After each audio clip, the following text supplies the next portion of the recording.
Ocala's information station, 1370 WOCA. Ocala.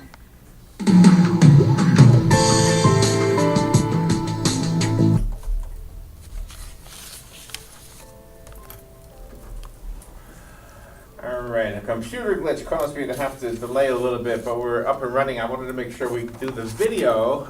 The podcast sometimes is a really important part of these interviews because a lot of people share them after the fact, and if you or somebody you know is at risk of having a stroke, and I think we're all at risk of having a stroke. I'm just saying that off the top of my head. I don't know. I'm not even going to look at Rose because she's probably shaking her head one way or the other. Lauren Debick is in the studio, and of course Lauren is from Ocala Health and is the manager of marketing and communications, and got an award for her communication skills the other day. Yep, the Pace Setter Award. Looking like a Pretty supermodel awesome. to go accept it. Thank you. How are you guys doing? Good morning, Lauren. Good morning. I don't hear you. And you have brought with you a guest, Rose Watroba. Is that my saying your name right, Rose? Yes, you're right. And you are going to talk to us. You are, here, let's see, Robin has it here, a registered nurse and the vice president of neurosciences at Ocala Health. Oh my gosh, the warning signs of stroke is part of what we're talking about. Good morning. Very good. both Good of you. morning. Thank you. Am I right? Are we all at risk of having a stroke? Can anybody have a stroke?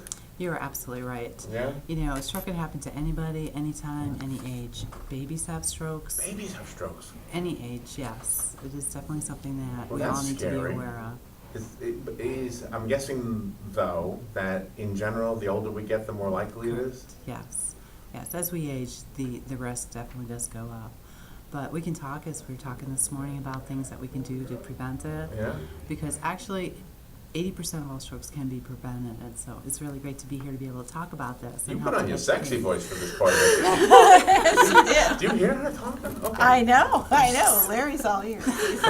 And Well, you know, I'm very passionate about it. I've been a neuro nurse for many, many years. It's been my passion, my entire career, and have spent a lot of time working with stroke patients. So this is something I really am very passionate about, making sure that we help people understand what it's about and, you know, provide them with the information and education they need. Can you do something that probably everybody asks you to do, and then just give us the 101, the very basic, what is a stroke exactly?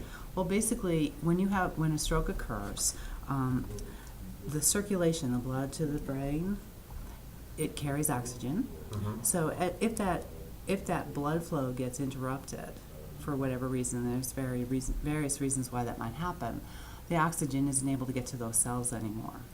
And when there's no oxygen to those brain cells, they start to die. That's not good. Correct.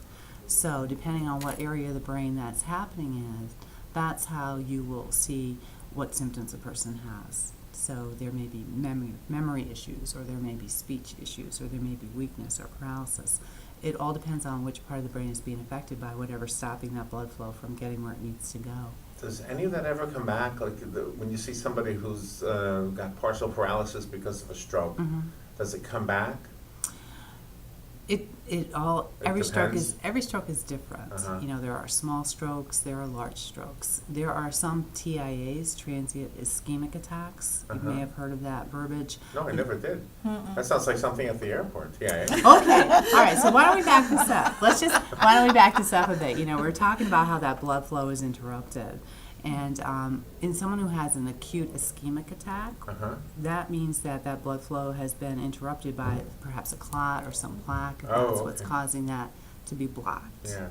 And that's about 85% of the strokes that happen. It's because of a blockage in a vessel. What causes a clot? What do we do? Like when you bump your leg in the middle of the night, it crawls up your leg and goes to your head? Clots can come from various sources. Sometimes if you have AFib, you can have a little clot that comes I've had from a lot that. of fibs in my life. People who smoke, their blood tends to be a little bit thicker, which can promote those clots really? to form. And then there's just plaque. It can just be cholesterol building up that's broken off from plaque. They that's should tell inside that the to all vessel. smokers. I never knew that. When you smoke, your blood gets thicker. It can be, yes. It can thicken it. Wow. You know, we donate blood, and the guy from the blood from Lifestyle has taught us so much. And he said, in the bag, you can tell if a person is a smoker just from the. Oh my gosh. Yeah. Right. Can you prevent a stroke from happening, or is that too far-fetched? No, basically, that's one of the things that's really neat is that, 80% of strokes can be prevented. Oh. And it comes from just knowing what are those things that we can control. And of course, there are things we can't control, but there are those controllable things that we can do, things we can impact upon reducing that potential for that to happen. Diet and exercise are huge. You know, eating a healthy diet, you know, being aware of nutritional value of the foods that you're eating, knowing the difference between junk food and really good stuff. Oh. You know, those I kinds know of the things. difference. We're staying away from them. I know, yes, I know. And that's why we're talking, because you kind of Yeah. have to think about that a Yeah, little bit. yeah. Let's see, what else? You know, definitely exercise, you know, also just partnering with your primary care physician. You know, make sure you go and get checkups so you know what your health is and, you know, what you can do potentially to just do a better job. Are you better off if do you feel it coming on, and are you better off if you lay down or stand up, or? So, Because here's why I'm asking this. It's just, to me, it sounds like plumbing. Sounds like the blood is going there. If you lay down, would it be better? Or put your feet above your head, that kind of thing? definitely not. No, not good. No, no. What you want to be doing is thinking about, you know, what are those symptoms? You know, what do I do? And that's kind of, I think that's what you're asking me. How do you know when you need to do something or not do something? And basically, when you're talking about something that's being caused by a stroke, probably the most important thing to remember is it has a sudden onset. You know, sudden onset of weakness. Say, face, arm, leg, all of a sudden that happens, or your entire side of your body. You know, that's definitely that's a symptom you're going to be looking for and start thinking stroke right away. If there's difficulty with speaking, confusion, you know, you're talking to me and all of a sudden your words are all garbly or don't make sense or out of order, those Yeah. kinds of things, that's another symptom that you're going to look for. If somebody has visual changes, all of a sudden one eye they can't see out of, or both. Oh, my God. You know, Oh. again, this Oh, is my another symptom that you would be thinking, you know, this could possibly be a stroke. And then also too, all of a sudden you're trying to walk and you just can't walk right. You know, you're losing your balance, or again, sudden onset of these But by kinds of this things. time, you should be calling 911, I'm guessing, right? Absolutely. You have all those things. Yes, and it's very, very important. You know, we talk about how important it is to call 911, and that is what you really need to do, because by making that call, you're putting call out to EMS. EMS is already talking to us at the hospital, so we already know somebody's on their way in. So the team is ready. We're ready to roll. We're waiting there. We're ready, quick, right away into. So what do you do when we get there? Let's say, there's all kinds of different reasons, but let's say this one is a clot in a brain vein. Am I saying that right? What do you do? How do you get it out? So basically what would happen is when you come into the emergency room, the physician, the nurse, they'll be there. They'll do a quick NIH stroke scale to determine, you know, just what is your score. You know, the higher the score, the larger the stroke typically. So take a look at that. Take a look at your presentation, and next step is right to CT. You have a CT scan done, and the reason you do that is because you need to be sure that it actually is an ischemic event, not a hemorrhagic event. Hemorrhagic strokes are strokes that occur when you have a leakage or a breakage in a vessel. Oh, you're bleeding. And you're actually bleeding Okay. in the brain. So in order to take care of an ischemic stroke, we do have a medication, alteplase or TPA, and that's a clot buster. Okay. So that is what would be the next step. That's the first line of treatment for It's a stroke. Bill Murray movie, isn't it? Clot buster. No, sorry. So That would be ideal if a person is experiencing this and they have someone with them. But what if they're by themselves, because their first form of taking care of something is to go lay down? yes, and that's one of the reasons why I'm here today, because it's so important for people to know that's definitely not what you would want to be doing. Time is brain. You know, minutes count. So the quicker you can get care, the better the outcome for you most likely will be. You know, less damage, less disability. So definitely don't want to lay down. So many people do that. It's like, I'm going to just take a nap. Oh I'll my see gosh, that how I'm would be me. feeling. I'd be dead, right? And I'll see how I feel in the morning. Definitely don't want to go there. I'd be in heaven in the morning, right? I'd be dead. It all depends. Right? It all depends on the size of the stroke. Is it a large stroke? Is it a small stroke? If it's me, it's got to be a big one. Just saying, it's just usually the way it is with me. So, this is why we talk about, you know, what are those things you can do? What can you control to help reduce the potential for this to happen? And in the event it does happen, there's that acronym that we always refer to FAST, which I brought my little tent card here Oh, for. let me see. Sure. I'll put it up on by the camera. Okay. It'll be upside down if I do it that way. So, okay, so this is what we need to see? Yes. Think fast. You want to think fast, and FAST, each letter means something. When you talk about F for face, basically you just ask somebody, to try to smile. Let me see your teeth. And when you do that, you may see that one side of their face is drooping. Oh, wow. So that is one of the signs that is like, we need to go and call 911. Arms, you ask them, hold your arm out. Everybody should be able to hold their arms perfectly straight and fine. But all of a sudden, when someone's having a stroke, depending on the part of the brain it's affecting, all of a sudden, one will start to drift down. Oh, my. And That's if you like a see hypnotic thing, isn't it? That's a hypnotist to that? Put your arms out. One is getting heavier. it's very subtle, but for some people won't be able to lift it. It For all real? depends. Yeah. Oh, I hate So it's a great, quick So task. as long as they stay together. You're good. When I was a kid, I used to do this when I thought I could be Superman. Yeah. Jump off the roof. We need to take a little break. Oh, Rose, okay. Rose. Can I talk S&T quick, or do you want to do that when we come back? Yeah, we want to do it when we come back. Okay. Okay. Rose Watroba is here. She is the guest of Lauren Debick. We're learning about stroke, and again, I encourage you to share the podcast with others.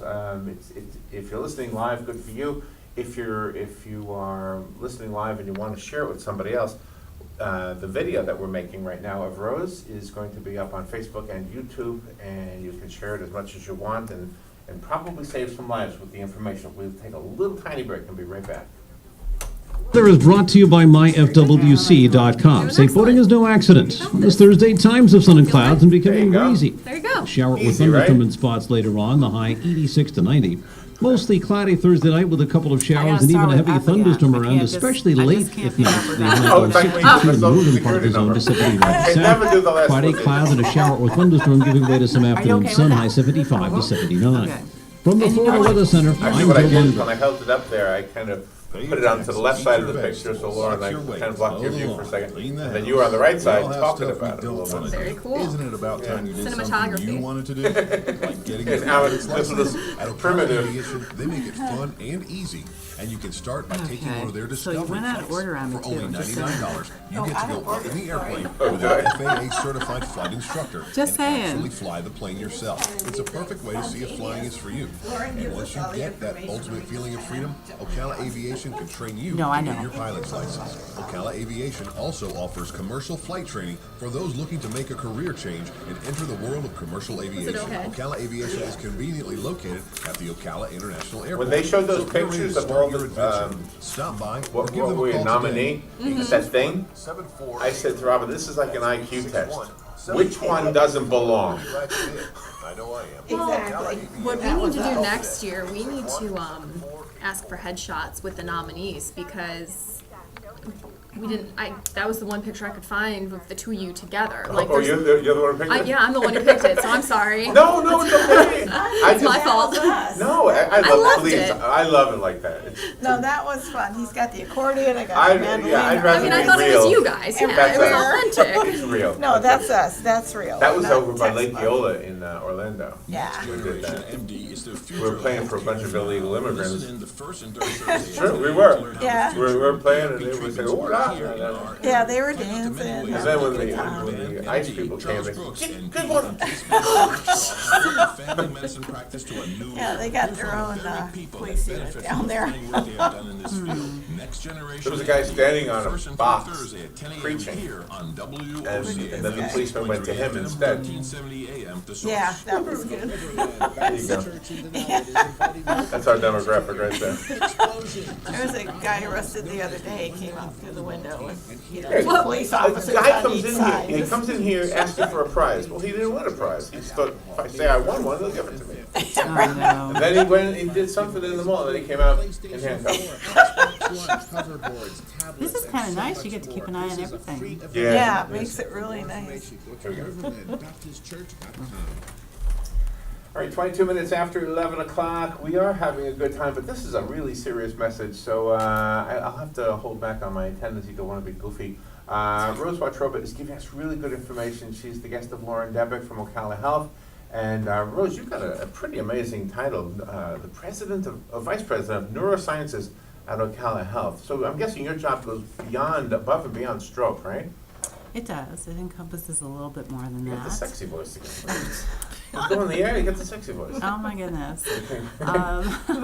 Yes, I oversee pretty much just facilitating, neuro across the board, whether it's spine surgeries, Wow. neurology, working with the neurologists, the neurosurgeons, and the emergency room. Have you seen physicians things and that, I don't know if you like the word miracle, but have you seen things that were like miracles? People you thought maybe would never get back to normal, and there Oh, they yes. are? Yeah? Oh, yes, so many. We had one patient who had an aneurysm that Dr. Schur was able to treat. Someone who came in basically not really in a very good condition at all, and after surgery and recovery, back out mowing her lawn with her family. Beautiful story. And there are many, many stories like that. I could just go on and on, but I do. Wow. I want to die instead of mowing the lawn. I'd rather just let me go. I gotta go home and mow the lawn. I just got saved. So shouldn't I be like celebrating or something? Smoking a cigar? No. Well, that's one of the great things you do, is that after a person is admitted for a stroke and all the tests are done and you find out what it is, you also give them therapy, Yes. so you can We go back definitely- home. Yes, and that's, part of when we talk about what do we do at the hospital, there's a dedicated nursing unit. Those nurses are trained, the ED physicians and nurses, all special trained. They take educational courses throughout the year also to make sure that they're up to date on everything that's, and be current in the care. And on the neuro floor, the physical therapy department, the rehab department is right there. So physical therapy, occupational therapy, speech therapies, those are all right there for the patients. They'll receive that while they're in the hospital. And then also they coordinate so that when they go home, if they're going to do therapy at home or are they going to go to a facility for that, they help coordinate all that to make sure that that therapy continues. And one thing that is really important about this is that when you've had a stroke, it's basically a lifelong recovery process that you're talking about if you have symptoms that, Really? continue to persist. But literature shows that over time, if you continue with your therapies, even years out, there is some incremental improvement for some people's. So it's really important if when you're discharged, you're told, it's really, we highly recommend, we really want you to go to a rehab facility, even if it's for a short term. It's definitely the thing to do, because there's this multidisciplinary team. It's the physicians, the nurses, the therapists, the case managers, who are all looking at, where you're at, planning what's going to be the most important, best way to get you the best outcome possible, and they will recommend the facility you need to go to, work with you to get that in place, because it is so important. It's a lot has to do with us. I mean, we have to pay attention to the recommendations and follow those things. It can't just be an office thing, right? So the commercial interrupted what you were doing, and I want to make sure we do that. So for the Yes, listeners, they have this information. I did make that request, didn't I? Yeah. Just to go back to what FAST is all about, because this is so important. And I have to tell you, being out in the community, at the health fairs, at the county health fairs, expos and things, we've had kids come up to the table and tell us about FAST. Oh, they know. Oh, We'd say, do you wonderful. know about this? Which is phenomenal. It's great to know that this information is getting out there. But, we had one little guy say, I called 911 for my grandmother because she was having trouble. Wow. And it's like, it just gives you chills when you're standing there, because like, oh my gosh, what a great, great thing to happen. So FAST is like, if you ever are wondering if someone's having a stroke, just think FAST. Face, ask them to smile. If it's drooping, then definitely that's a sign. Arms, if one starts to drift down, definitely want to take care of Wow. that as well. Speech, if all of a sudden they can't talk right, or basically usually just say something like, the sky is blue. If they're not able to say that back to you, then you know that's another sign. And the T stands for time. Time is so important. Time is brain. Call 911, let EMS bring you. Some people will drive in, you're wasting time, because we don't know you're coming. Gotcha. Right. If you're right. calling EMS, they play such a huge role in making sure that we can take care of you right away as soon as you get there. We know you're coming, team is there, we're good. If you're driving in, all that time it's taking you to get there is slowing things down, Yeah, slowing yeah, down yeah. your care. So, So the question I have about the FAS part, not the T part. Okay. Do all three have to be happening, or can any one of them happen? No, any one of them. Any one of them, If you have okay, any one okay. of those, then you definitely want to call 911. Okay. And is it more prevalent in men than women, or is it equal? So basically, higher incidence in women, and that's basically because women tend to live longer. Oh. And as you get older, the potential for a stroke is a little bit greater.